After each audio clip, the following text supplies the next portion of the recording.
recording. So we begin with lecture 28. So yesterday we were discussing about the characteristic of fiber switches. So all of you had listed down a few points. I hope you remember those points. Some points will be there, which I will be displaying just right now, but in a different form. Okay, so many of you said fan-in capability will be more. Okay, the loss component will be less. It should be insensitive to temperature variation. So all those points you had mentioned. So we will see it in a different way, in a detailed explanation. So the objective is we will be learn about various fiber switches, and then the next topic is wavelength converters. Okay, see, we are working at 3 optical window. The first one, 850 nanometer, is not used actually now. So we work now at 1310 and 1550 nanometer wavelength. Okay, so WDM strictly requires 1550 nanometer wavelength. Why we went for higher wavelength? Because we saw that the loss component was decreasing. The attenuation was less at a higher wavelength. So it is best to operate at 1550 nanometer wavelength. So then why we require wavelength converters, and then we will see the concept how I can convert a wavelength. So the learning objective is you will learn about the various characteristics of optical switches. I will name a few of them and I'll explain only one that has not appeared in the exam, but only the characteristic of optical switches and MCQ has been asked. And then types of wavelength converters. Then in next lecture, we will study in detail about wavelength converter and optical amplifier. These two topics will be left. So we will be finishing with module 5 and I'll start with module 6 in this week itself. So switching time. Okay, the response time, you said, somebody said that, so switching time has to be good. So that is mentioned separately. And the number of ports of a switch, the fan-in capability, one of you have mentioned. Yes, so the number of ports, it has to be more and the switching time has to be good. So these are the two important parameters. Okay, apart from these two important parameters, there are some other parameters which are good for a switch that is used in optical networking. So the first such parameter is called as the extension ratio. Now, what is extension ratio? It is of an on-off switch. It is the ratio of the output power in the on state to the output power in the off state. This is a something totally different definition. So a switch is an on-off switch. Okay, so we are calculating the output power in the on state to the output power in the off state, and as such, for an ideal switch or a good switch, the ratio, this extension ratio, should be as large as possible.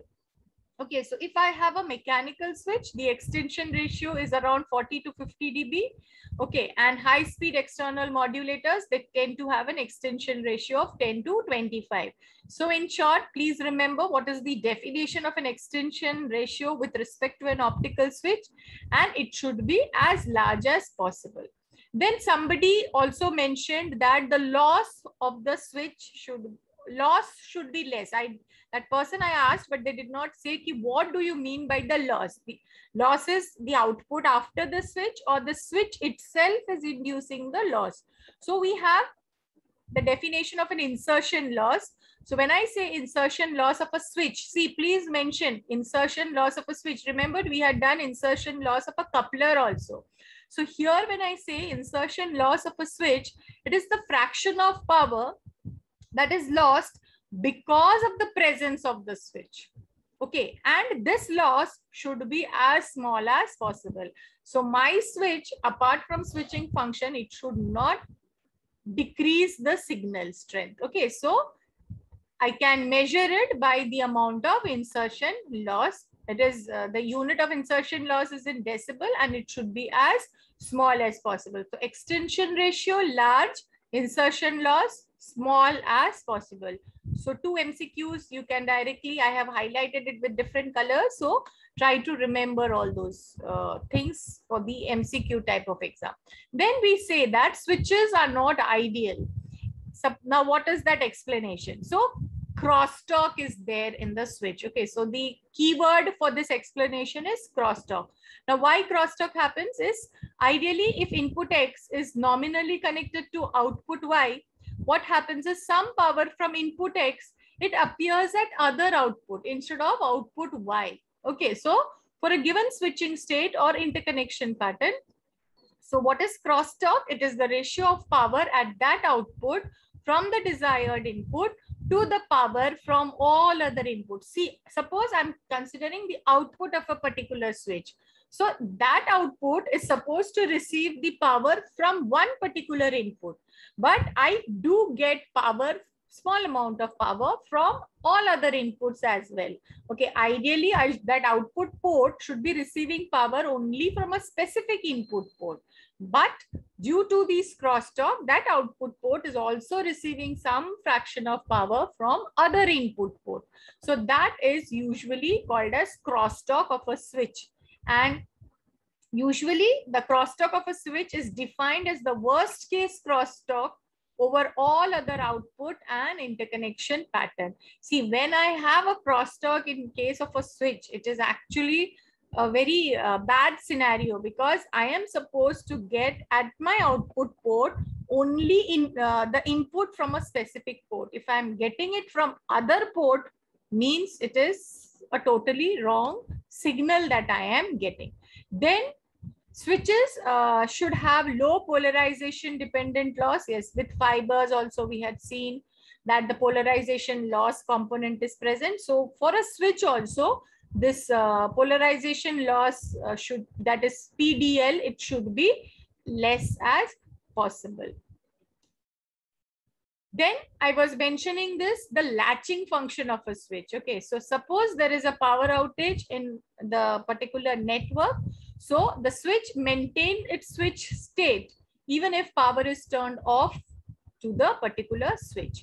This is somewhat desirable because it enables the traffic to pass through the switch even in event of power failure. Suppose the switch is powered. So suppose the switch is in a particular location and I have powered the switch from my power supply.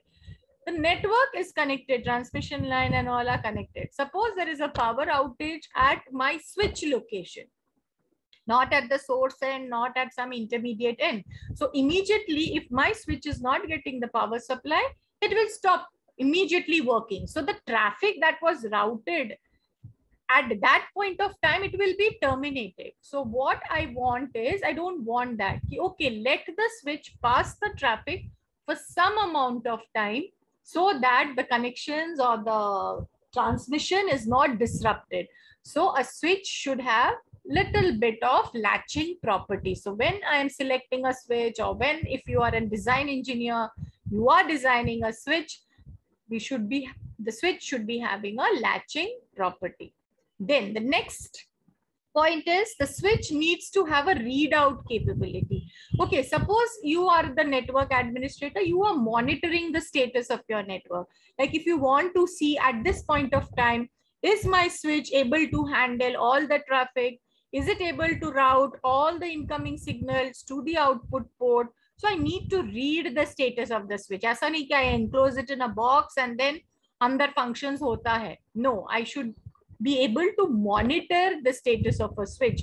Means I should know if all the input ports are occupied, if the output ports are occupied. Because being a network administrator, once I know this stated and I see ki blocking probability bahut zyada hai, then I might think of expanding or adding one more switch to my network component. Okay, so that is later on in the next semester we will see. Okay, but in short, the switch should have a readout capability wherein its current state is monitored. Okay, so network monitoring is also one of the aspect. Okay, functioning is one of the aspect and monitoring is also one of the aspect. Okay, that we will study in the next semester in telecom network management. So to monitor a particular switch, the switch should have a readout capability. अगर readout capability है ही नहीं तो मैं उसको देख के monitor करके what will I do? Okay, I should know the status, what is happening of the input and output port of a switch. Okay, also it is important to verify that the right connections are made through the switch. Okay, so if I want to do a random check on my network, it is not that, see, sometimes we get cross connections. Okay, किसी और का call किसी और को लग जाता है. It is not that कि जो यूजर है most of the time we tell आपने गलत नंबर डायल किया है. That person many times argues, no, मैंने तो यही नंबर डायल किया. Then they inquire, are you from Delhi, Dehradun? Then we say no, we are from Mumbai and all. So it is not कि instead of that last digit 1 गलती से उनका 2 press हो गया. Don't think it is always the case.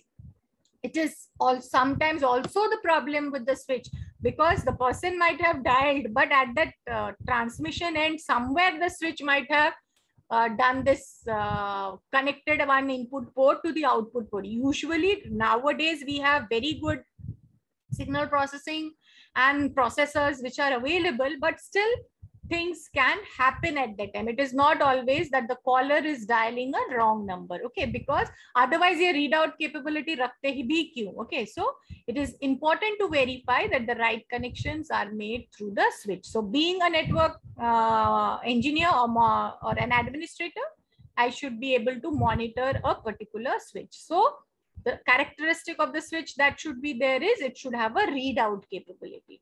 Then see why I have highlighted all these words is, suppose if it is asked for a smaller marks. Okay, usually now it is 5 marks. Then you can just write down in a sentence, a switch should have latching property, it should have readout capability, extinction ratio, okay, insertion loss in one line. But suppose if it is a detailed 10 marks answer on optical switch, then you have to explain all these particular points. Then the switch has to be reliable. Yes, that should also be one of the characteristic of a switch. Reliable in the sense it is making the right connections. Okay, so the common way of establishing reliability is to cycle the switch through its various state at large number of times. Okay, so we will perform various tests with the switch, okay, with large number of input and then various times. So here they are saying how many times, how many cycles should I test the switch? So a few million cycles. Okay, so important keyword from this is the switch should be having good reliability or high amount of reliability. Now, when I talk about fiber optic switches, we usually say large optical switch. Okay, it is not only optical switch. Now, why we say large optical switch? Because we have seen that in that single strand of fibers, we transmit many channels, sometimes hundreds, sometimes thousands. So if I'm transmitting through single strand of fiber, so many channels, so my switch which I'm using in between for switching, it should be also able to handle that many input and then output signals. Okay, so that's why the switch ka jo capacity hai, that is very large. Now, how much large? The port count, that is the input and output port count, is from 100 to few thousands. Okay, so that's why usually optical switch we use the prefix large optical switch. Okay, so the central office, it handles multiple fibers with each fiber carrying several tens to hundreds of wavelength. So you can imagine the need for large scale switches to provision and protect all these wavelengths. So the switches that we are actually using in fiber optics, they really have to handle more number of input and output ports. So the designing of optical switches is also a little bit complicated compared to your normal switches.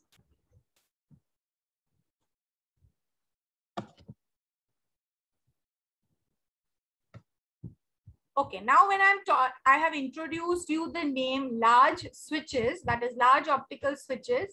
So when you are actually designing large optical switches, what should be the main consideration? See, all these points will come when you are writing a full 10 marks short note on optical switches.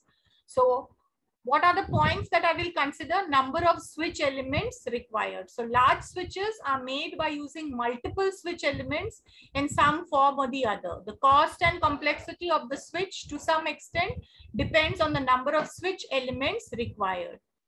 other factors including packaging, splicing, and ease of fabrication and control. Then since I am handling large amount of input and output port, the losses also will be different. Okay, so some input and output port might offer some amount of loss. Other input port, not exactly in the, even in the same switch, the loss component might be different for different input and output ports. So I should have a loss uniformity. Okay, so when I'm dealing with so many input output ports, there should be loss uniformity. So I need to take care of the loss uniformity, because that input port might be routed through many paths within the switch to arrive at the correct output port. Okay, so with all those combinations of input and output port, the loss should be uniform. So that also you will need to consider. Then when I'm talking about a switch, I cannot just talk without neglecting the blocking aspect of the switch. So a switch is of two types.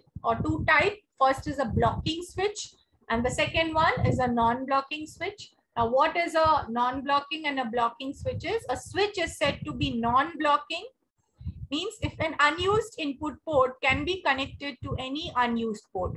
So means non-blocking. So whoever is trying to get the service using that switch, from one input port, he is, or that customer is routed to one unused output port. There is no dedicated output port for any user. Only my connection has to be realized. So mera call block nahi hota. Okay, so that switch is called as a non-blocking switch.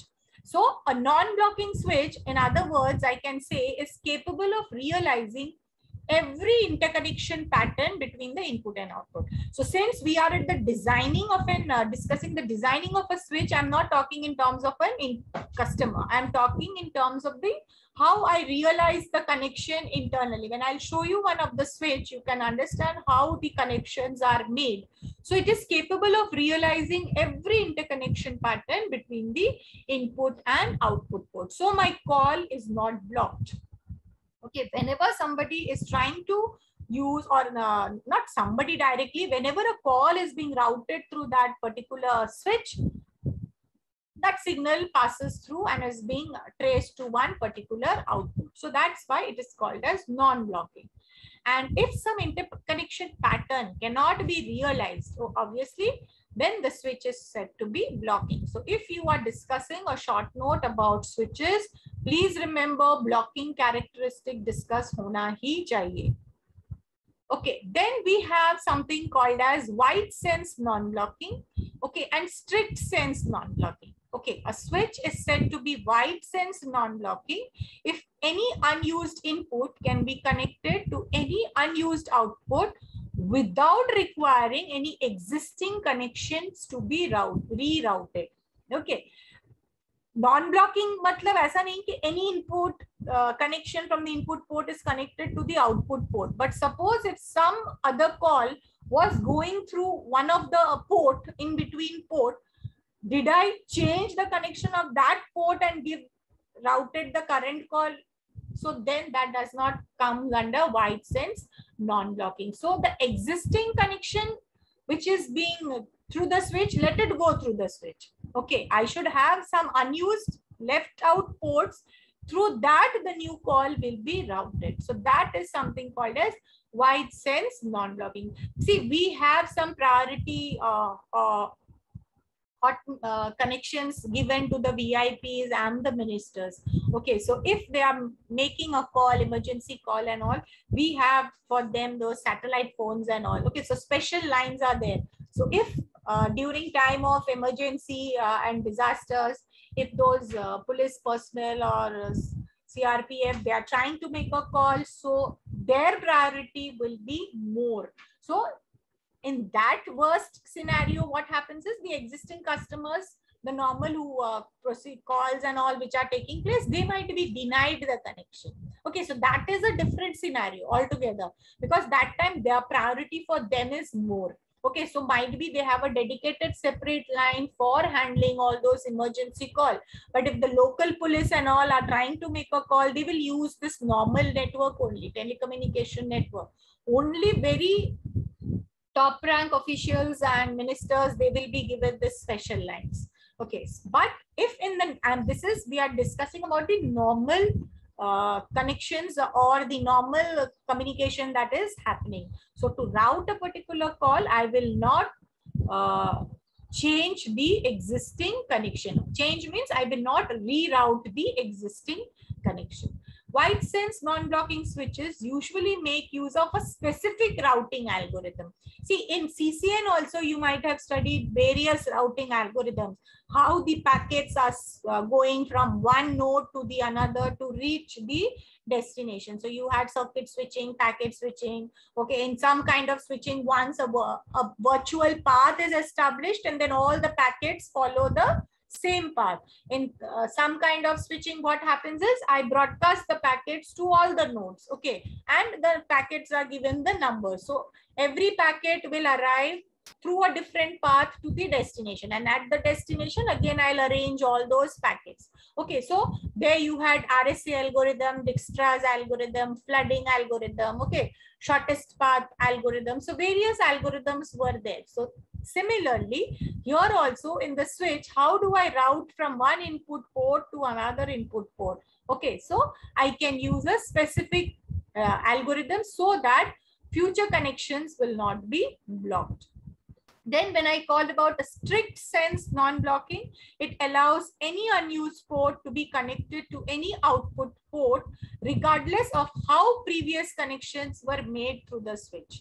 Okay, so here I will not follow कि हाँ पहले मैंने ऐसा किया था तो let me follow this route again. Usually when I'm trying to talk about an algorithm or in networks, what they do is if I am feeling कि network में थोड़ा failure ज़्यादा है or there is some efficiency is less, I try to follow this. You will actually learn next semester. So I try to study, the network administrator will try to follow the pattern that he had repeated.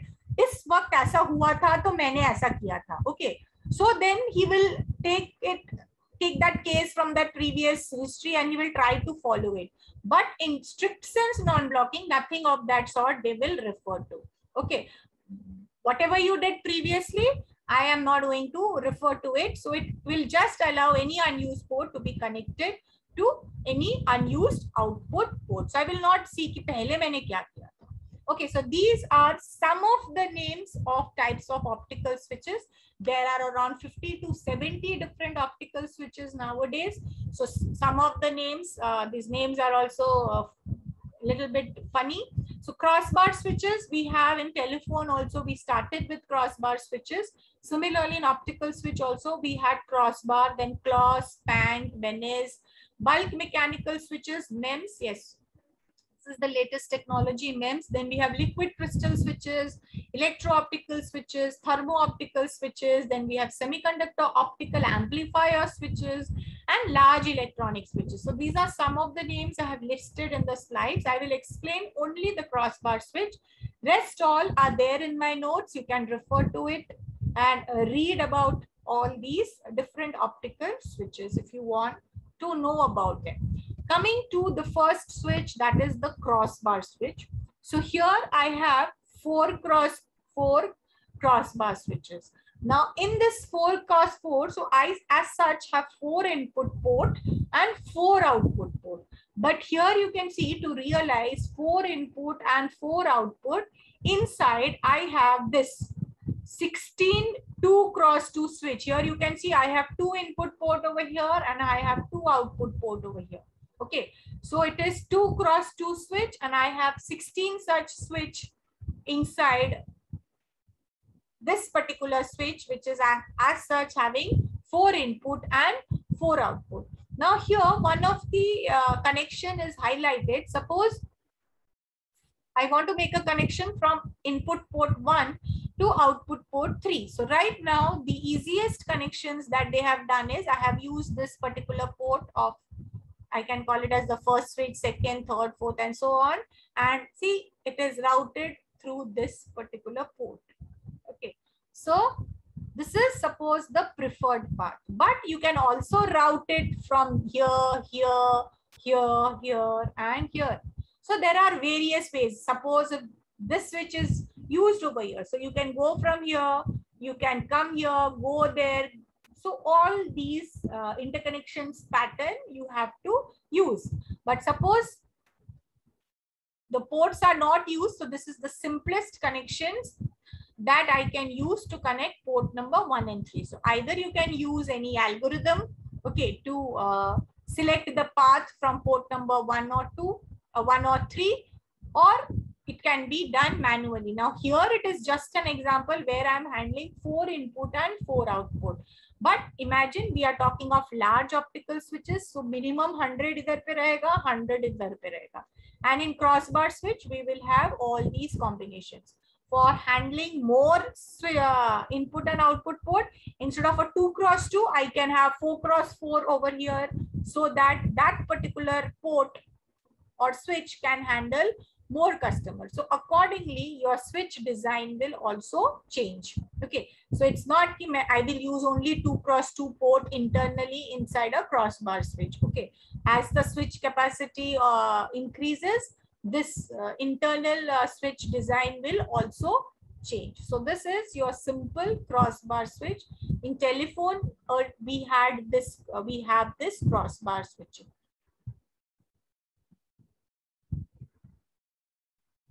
Okay, so this was just an introduction to crossbar switches. Now coming to the topic of wavelength converters. Now I just want to ask you why we require to convert the wavelength. Yes? Why you require wavelength converter? Compatibility. Compatibility. Compatibility of what? Different generation.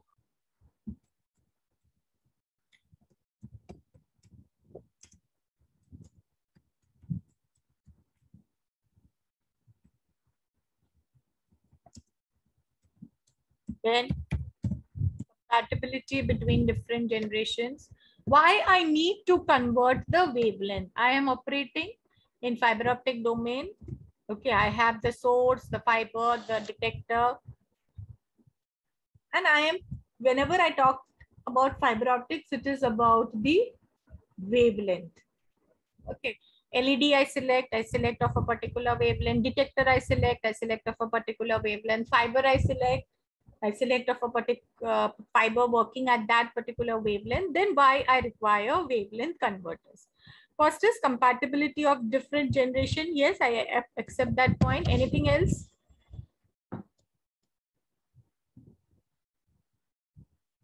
Please answer, students. अब तक तो मैं ही बोल ही रही थी because there was no scope of asking. We can use different fibers. We can use of different fiber that way. Yeah. Use of different fibers.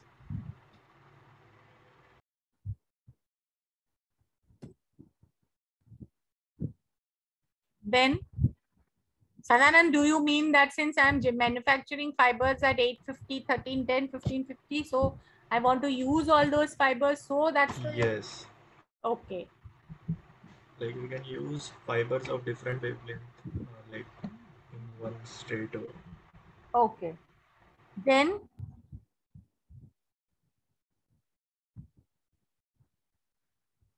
why I require wavelength? You are studying mobile communication also. There we usually talk in terms of frequency. Try to relate that point.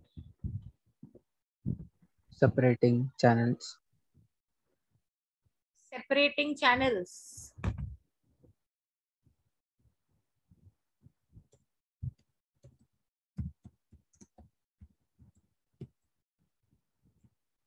Others, please answer. Don't be a mute.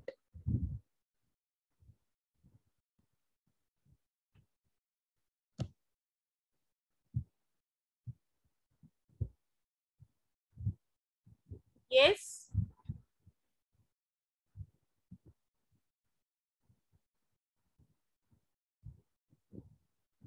You don't require wavelength converters.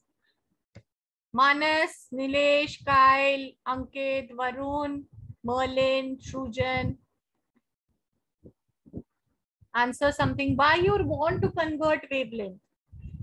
3 points: compatibility of different generations, use of different fibers to separate out the channels. Anything else? Chaitanya, Abhijit. Anybody?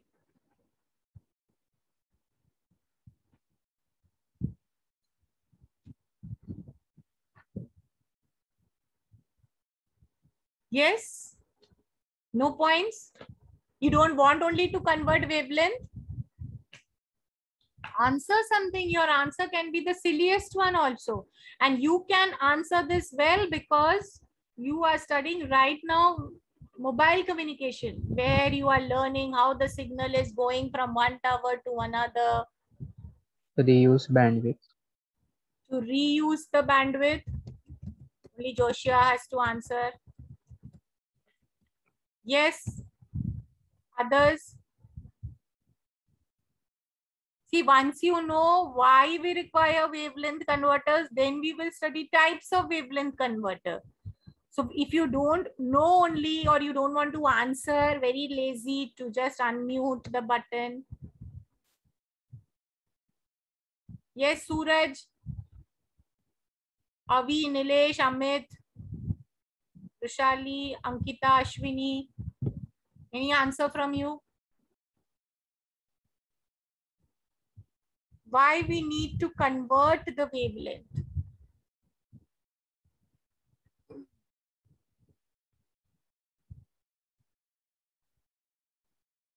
No answer?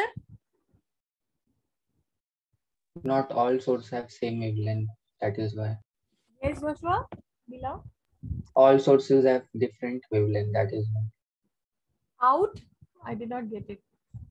All sources have different wavelength. Okay, all sources have different wavelength.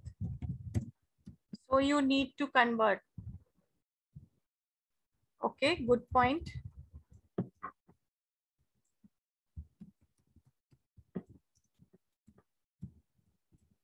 Try to think in terms of networks. You are still at the component level.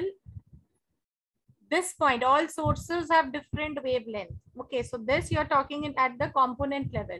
If I talk in terms of network level, we have so many service providers having their own network. Okay, will they operate, all of them operate at the same wavelength? You are an EXTC student and you are remaining dumb. Will all the network provider, service provider operate at the same wavelength? Yes or no? At least tell that. No. No. Yes. So, and I cannot simply just have one service providers. If my signal is transmitted to a longer distance, in between, I need to use the services of a different network service provider, a network which is having altogether a different vendor. Okay, so जैसे Joshua ने बोला, all the sources have different wavelengths. So he was talking at the component level. So suppose my signal is routed from a network which is whose LEDs or lasers are operating at a different wavelength. In between, intermittent waves, networks or service providers are altogether using a different wavelength. So then between two networks, you have studied, no, that's what I was saying, MCS, in between two networks, when the signal is switched, okay, I need to convert the wavelength because no network service provider will compromise their way of working to allow other network signal to pass through it itself. So the only solution is at the boundaries between the two networks, I do this wavelength conversion. Otherwise, I have to work in isolation. I hope things are clear. Separating channels, yes. Reuse bandwidth, these two things. I am using wavelength division multiplexing. where even if I say I'm working at 1550 nanometer, it will be centered at 1550 nanometer, and all the wavelength, it has to be different because I am transmitting at a different wavelength. So I need to separate the channel and I need to reuse the bandwidth. Okay, so bandwidth reuse means अगर किसी को 1561 दिया, दूसरे को मैं 1564 दूंगी. Okay, so I have to reuse the bandwidth which is centered around 1550 nanometer, and these two will be used because I am using wavelength division multiplexing. Okay, now this point, use of different fibers. Airtel people might be operating at 1310 nanometer, 1310 nanometer. Okay, Vodafone might be using the fibers at 1550 nanometer, so that I can use different fibers. Okay, तो मेरे network में एक fiber use हुआ है. Okay, I will not change my fiber. Okay, so what I will do in the second network, when it is operating at a different wavelength, a different altogether fiber will be there. So in between this, I will have a wavelength converter. So I just need to add a wavelength converter device in between these two networks. Okay, all sources have a different wavelength. Okay, so when I am selecting different fiber, so अगर ये 1550 का fiber है, तो source also should transmit at different fibers. So this two are in the same category and it falls under the wide category of compatibility of different generation. ऐसा नहीं है कि 1310 nanometer use कर रहे तो I cannot switch to a network which is working at 1550 nanometer. Okay, so there should be compatibility of different generations. Okay, so all these points are related with each other and all those are right points which have been stated by all of you. Now let us see what actual words are used for all of them. Okay, in the explanation, all of them are there, but a different heading is given. So let us see that one. Okay, so why I require wavelength converter? Now, what is actually a wavelength converter? A wavelength converter is a device that converts data from one incoming wavelength to another outgoing wavelength. Now, usually wavelength converters are an useful component in WDM, that is network, wavelength division network, for three major reasons. Now, what are those three major reasons why I require wavelength converter? Is firstly, data may enter the network at a wavelength that is not suitable for use within the network. This is all points that you have stated. Okay, but here they have represented, I was saying talk in terms of a network, Okay, but your approach was correct. So data enters the network at a wavelength that is not suitable for use within the network. For example, the first generation network commonly transmitted data at 1310 nanometer wavelength window using LED or Fabry-Perot laser. Now, this 1310 nanometer, suppose already I had a network which was installed years ago, which operated at 1310, because तभी मेरे पास 1550 का कोई component available नहीं था, but it was a functional and is a functional network. Okay, now suppose latest network I develop and I will obviously use 1550 nanometer because that is the latest development in fiber optics. So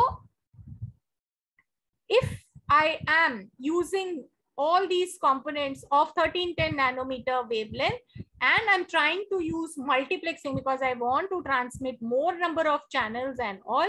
Okay, so here just see the words. Neither the wavelength nor the type of laser is compatible with WDM network. So here what Joshua was trying to say, every laser is operating at a different output. Yes, so if I have a laser which is transmitting at 1310 nanometer, that is not at all compatible for WDM network. For WDM network, I strictly want all transmissions, all components working at 1550 nanometer. So what will I do? Will I replace all these existing infrastructure? No, that is not always the solution for a design engineer. So what I will do is, okay, let it transmit at 1310 nanometer. After the source, I will put a wavelength converter so that 1310 nanometer, okay, gets converted to a 1550 nanometer. Okay, so that is why I require use of wavelength converters. So at the input and output of network, data must be converted from this wavelength to narrowband WDM signal in the 1550 nanometer wavelength range. So a wavelength converter is used to perform this function, and it is also sometimes called as transponders. In satellite also, we need to convert the frequency, uplink and downlink frequency. Okay, so there also we talk about a transponder. Okay, so the transponder at the earth station will convert that incoming frequency. Now here we talk about in terms of wavelength. So this is the first reason. Okay, so wavelength is not suitable for within the network, so I need to convert that wavelength. Secondly, wavelength converters may be needed within the network to improve the utilization. Yes, bandwidth reuse. Okay, the word you had used. Okay, so it is needed within the network to improve the utilization of the available wavelength on the network links. Okay, so bandwidth reuse ke jagah pe here we have used improve the utilization of the network. So I need to convert that wavelength. And third point is, yes, at the boundaries. This is what I was telling. So wavelength converters may be needed at the boundaries between different networks, because we know that the different networks, different service providers, okay, different vendors, components they are using, okay, and these, and remember, they will not follow what the other network or competitor is doing. Okay, so they will not at all coordinate. Okay, so by using wavelength conversion or converters, I can allocate the wavelength in this particular network. So the telecommunication union, ITU, has to really handle all this work, and for that they need a wavelength converters, because we cannot work in isolation with the other. Okay, so this is why I require wavelength converter. Then there are some classification of wavelength converter. So 4 classification of wavelength converters are there. A fixed input, fixed output device. So what I do is I always take a fixed input wavelength and I convert it into a fixed output wavelength. Then I have a variable input wavelength and I have a fixed output device. So let my incoming wavelength be different. Okay, so there are all these 4 combinations. Yahan pe my input was fixed and I converted like 1310 to 1550 nanometer. Here my input is wavelength, like it could be 850 nanometer, 1310 nanometer. Okay, and but I will always convert it into 1550 nanometer. So I will have a wavelength converter which is capable of taking a variable input. Then I will have a fixed input, but I can have a variable output device. Like suppose I have 1310 nanometer as the input, the output I can either convert it to a 1310, I can keep it as the same, or I can convert it into 1550 nanometer. Suppose I have 850 nanometer as the input, I can convert it into 1310 or 1550. So fixed input, variable output device. Then I can have a variable input and variable output device. So the most complex wavelength converter is where I'm handling a variable input and also the variable output. But this will be the one which is most preferable, because I can use WDM in my network. I cannot, if I'm handling a small amount of customer, I don't require WDM. Okay, so I can go with 1310 nanometer. But suppose I have the converter in between 2 networks. So, and at the boundary of that network, I have all different networks where my connection is routed. Okay, so I can have a fixed wavelength, I can have variable wavelength. Okay, so some working at 1310, some working at 1550, some working at 850 might be, which is the least possibility. So then I can have a variable output device. So these are the classifications of wavelength converter. I hope this is clear, why wavelength converters are required and what are the types of wavelength converter. So how can we achieve this wavelength converter? It is very easy to say, okay, 1310 nanometer wavelength को हम 1550 nanometer में convert कर देंगे. But then how I can convert this particular wavelength? We have talked about reshaping of the pulse. Okay, we have thought about increasing the amplitude by using an amplifier. Now I need to convert the wavelength. Similarly, you have frequency converters also. Okay, circuit. So here, remember I have taken LIC. Yes, in your class, LIC we have V2F, F2V converters using op-amp. So here also, similar things, all those components will be used somewhere in the circuit. Okay, so how I can achieve a wavelength converter is optoelectronic approach, then optical gating approach, interferometric approach, and wave mixing approach. I think I gave one group the topic of wave mixing to present. Yes or no? For wave mixing.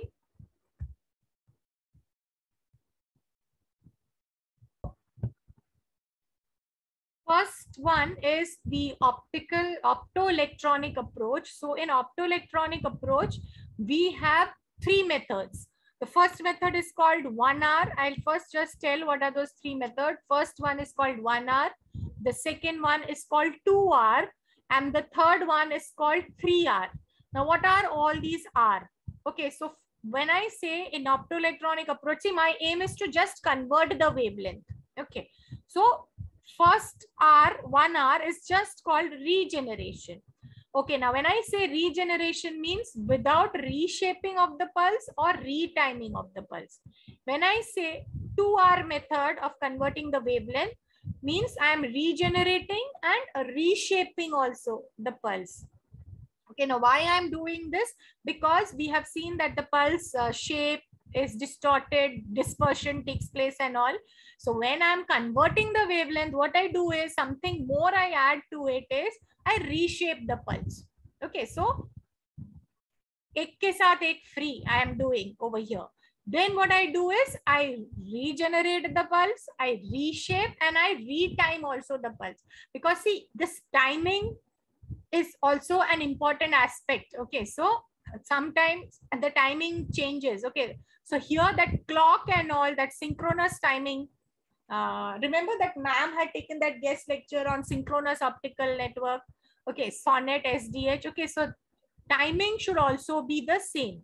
So when I'm converting the wavelength in the last method, I'm regenerating, reshaping, and also I am retiming the particular pulse. Now, what I will do with, how will I convert the wavelength? Have you ever thought कि एक laser है, okay, it is transmitting at 1310 nanometer wavelength. वो 1310 nanometer wavelength, I need to convert it to another wavelength. Okay, now who is my source? My source is my laser only. So if somebody has to transmit at another wavelength, okay, that person is only my source. That is the laser. So in my wavelength converter, I should have a laser which is actually transmitting at a different wavelength. So yahan pe at my, this is my block of the, suppose in input of my wavelength converter.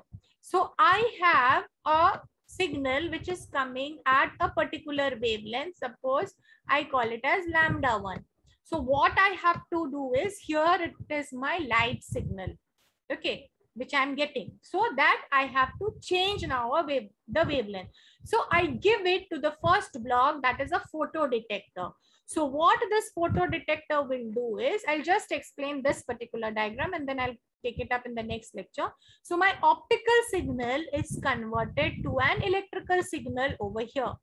Okay, if that signal is attenuated, so what I do is, so that electrical signal, suppose I give it to an amplifier. Okay, see, noise and all are added, that I'm not removing it. I'm simply amplifying whatever this electrical signal I'm getting over here. So I have an amplified signal over here. So that amplified electrical signal, it is given to another laser, which is now working at the expected wavelength, which I call it as lambda 2. So here my signal is the electrical signal. It drives. So I have a laser driver. Okay, so it adjusts all the biasing and all of the laser so that my laser is not harmed and it works at the proper point.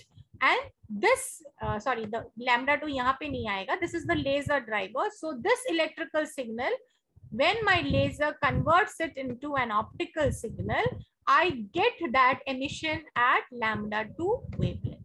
So how I converted lambda 1 to lambda 2? I converted it back to an electrical signal using photo detector. Suppose if my signal is weak, I used an amplifier. Then I gave it to another laser, okay, who will take that incoming electrical signal. I have adjusted the drive and all so that whatever is the incoming electrical signal, it is able to drive that particular laser. And I will select a laser which is working at that particular wavelength. Agar yahan pe 1310 nanometer wavelength liya, to yahan pe ye laser is giving me 1550 nanometer wavelength. So this is the simplest case. What we did, incoming signal जैसा भी आया noisy है वैसा है, उसको amplify किया because the signal attenuation takes place, and then I give it to another laser. So a photo detector and laser is what I require. So it is the simplest of all the case. So I just regenerated the signal. I did not take care to remove the noise. I did not take care to reshape the pulse. If it is a delayed pulse with respect to the main transmitter clock, I did not take care of anything. So I just converted the incoming photons to electrons. I amplified by an RF amplifier, simple RF amplifier, and I drive the laser. So this is my first R, that is 1 R regeneration. Is this method clear, all of you?